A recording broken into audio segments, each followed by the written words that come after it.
السلام علیکم ورحمۃ اللہ وبرکاتہ۔ عزیز طلباء کرام، ایک مسئلہ،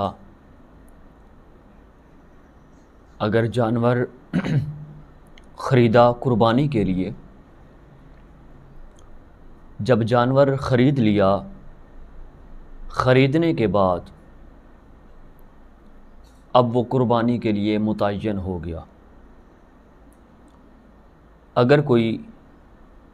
لینے والا جانوروں کو آ گیا اور جس نے لیا ہوا ہے قربانی کے لیے جانور، وہ یہ کہتا ہے کہ میرے پاس یہ جانور کھڑا ہے،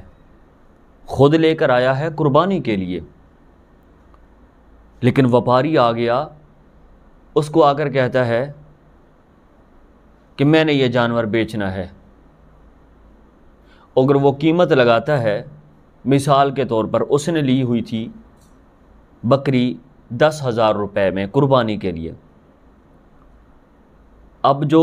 لینے کے لیے آیا ہے وہ لگا رہا ہے 11,000 روپے، 11,000 کی دینی ہے بکری تو دے دو۔ اب دل میں یہ سوچتا ہے کہ 10,000 کی چلو لے کر آیا ہوں قربانی کے لیے، چلو یہ بیچ دوں، اور بیچنے کے بعد جو 1,000 روپیہ پرافٹ مل رہی ہے وہ چلو اپنی جیب میں ڈال لوں گا،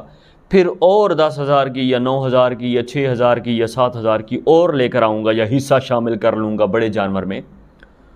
تو ایسا کرنا صحیح ہے یا نہیں؟ عزیز طلباء کرام، پہلا مسئلہ تو یہ ہے کہ ایسا کرنا صحیح نہیں ہے، یہ خلاف سنت ہے کہ ایک جانور کو خرید لیا، خریدنے کے بعد متعین کر لیا، متعین کرنے کے بعد اب پھر بیچتا ہے اس بنا پہ کہ چلو پرافٹ مل رہی ہے، ایسا کرنا صحیح نہیں ہے۔ اگر کسی نے ایسا کر دیا، اگر کسی نے ایسا کر دیا، 10,000 روپے کی چیز 11,000 12,000 روپے میں بیچ دی، اب دوبارہ پھر وہ 10,000 کی قربانی لے کر آیا، تو شریعت یہ کہتی ہے کہ اب جو 1,000 یا 2,000 یا جتنی بھی رقم بچی ہے جس نے پرافٹ کے طور پہ اپنی جیب میں ڈال لی تھی، وہ اس کے لیے جائز نہیں ہے، بلکہ وہ جانور جب دوسرا لیا ہے وہ بھی قربانی کرے گا، اور ساتھ یہ پیسے بھی 1,000 ہے، 2,000 ہے، 500 ہے، جتنی رقم بھی ہے یہ بھی ساتھ صدقہ کرے گا، تب اس کی قربانی ہوگی۔ لیکن ایسا کرنا صحیح نہیں ہے۔ ہمارے مسلمانوں کا ایمان کمزور ہونے کی وجہ سے بس اوقات یوں ہمارے بھائی مسائل سے ناآشنا ہوتے ہیں،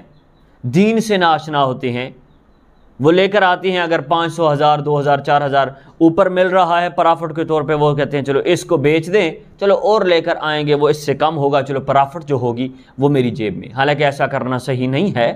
بلکہ اگر ایسا کسی نے کیا ہے، وہ قربانی جب دوسری لے کر آئے گا، لے آنے کے بعد چاہے 9,000 کی ملی ہے یا 10,000 کی ملی ہے، وہ قربانی کرے گا، اور اوپر والے جتنے بھی پیسے ہیں،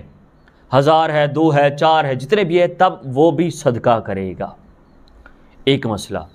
عزیز طلباء کرام، دوسرا مسئلہ یہ ہے، اگر کرونا جیسا کہ ہے، یا اسی طرح کسی علاقے میں، کسی جگہ میں، کسی ملک میں کرفیو نافذ ہو گیا، حالات خراب ہونے کی بنا پہ، بیماری کی وجہ سے کرفیو نافذ ہو گیا،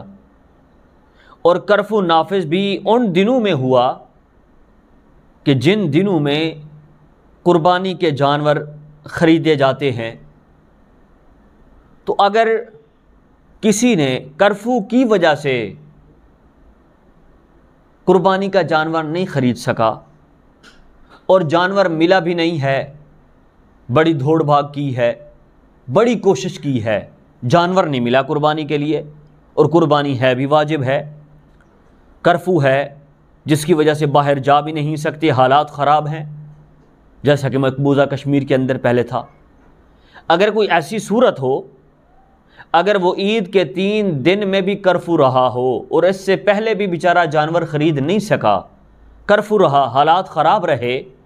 تو شریعت یہ کہتی ہے کہ بقرہ عید کے اگر وہ 3 دن انتظار کرتا رہا، وہ 3 دن بھی گزر گئے، تو اب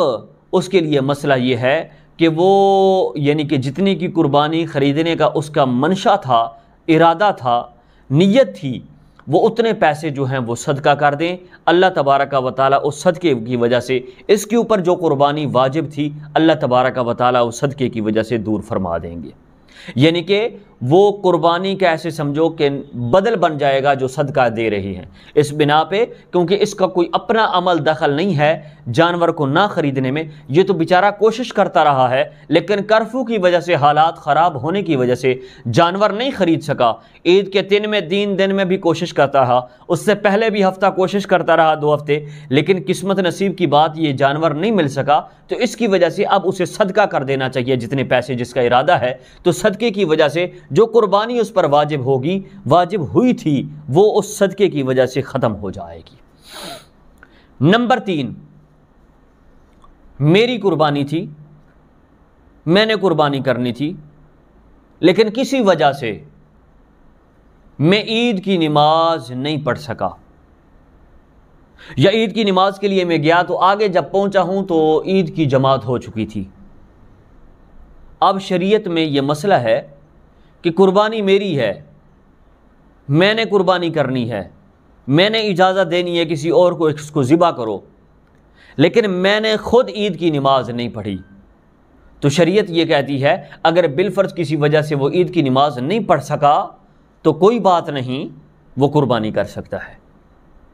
لیکن عید کی نماز سے پہلے قربانی نہیں کر سکتا۔ اپنے محلے والی، گاؤں والی، شہر والی جو مسجد ہے، اس مسجد سے عید کی نماز ہونے سے پہلے قربانی نہیں کر سکتا۔ ہاں اگر عید کی نماز ہو گئی ہے، اس نے نہیں پڑھی تو پھر بھی قربانی کر سکتا ہے، قربانی میں حرج نہیں ہے، اگرچہ اس نے نہیں پڑھی لیکن مسجد میں، جامع مسجد میں، شہر میں، محلے میں، گاؤں میں وہ عید کی نماز ہو گئی ہے، اب جو قربانی کی جا رہی ہے وہ عید کی نماز کے بعد کی جا رہی ہے، نہ کہ عید کی نماز سے پہلے۔ ہاں اگر عید کی نماز سے پہلے کسی نے قربانی کر دی ہے تو وہ قربانی صحیح نہیں ہوگی۔ ہاں اگر عید کی نماز کے بعد قربانی کرتا ہے، اگرچہ اس نے خود جس کی جو قربانی کرنا چاہ رہا ہے، جس کی قربانی اگر اس نے کسی وجہ سے عید کی نماز نہیں پڑھی تو تب بھی اس کی قربانی جائز ہے اور درست ہے، وہ قربانی کر سکتا ہے۔